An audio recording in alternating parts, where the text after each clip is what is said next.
Dostihy boli odštartované, takže cena HM Slovakia rovina 3. kategórie na 2400 metrov v tejto chvíli a do vedenia ide I'm on Fire, ale už tam k nej prišli ďalšie kone, takže je tam I'm on Fire, za ňou sa vyváža práve Sin & Rich a na tretej priečke je to Max George, takže táto trojica to natiahla, už je to po 400 metroch poriadne rozťahané celé to 11-členné pole koní v husom pochode, ale do cieľa ešte 2 km, takže I'm on Fire, Sin & Rich, potom Max George, už ho troška Jockey Robert Čara stiahol, zdá sa mu to tempo v špice prepálené, takže I'm on Fire, Sin & Rich, potom 5, 6, možno 7 dĺžok Max George na 4. pozícii, Bell Messager, následuje Marquis na 6. priečke, Italian Stallion na 7. Delight My Fire a ďalšie kone vidím tam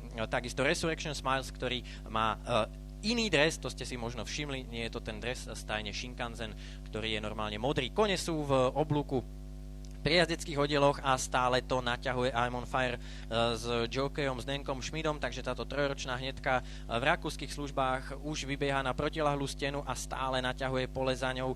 Je to Sin & Rich, ale stráca 3, možno 4 dĺžky, ešte väčšia medzera je pred Max Georgeom, ktorý ťahá zvyšný balík, Max George, Bell Messager na priečke za ním, potom je tam Italian Stallion, Resurrection Smiles, je tam aj Just Chief, takisto Marquis, takisto Delight My Fire a Dear Mr. Fantasy. Stále je to I'm on Fire.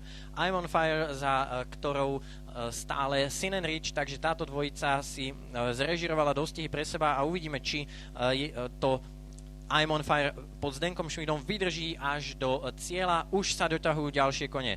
Takže I'm on Fire odvodila 2000 metrov a už do cieľa zostávajú posledné 400 metrov a teraz sa to všetko zgrupuje dokopy a už ide dopredu Sin & Rich. Takže I'm on Fire odviedla svoju prácu, ešte sa tam snaží vzdorovať, ale Sin & Rich ide dopredu. Očakávam nápor koní zozadu, ale je to stále Sin & Rich, je tam Italian Stallion, Just Chief, Max George, ale je to Sin & Rich, ktorý zvíťazí s prehľadom o 3 dĺžky pred Italian Stallionom na tretej priečke.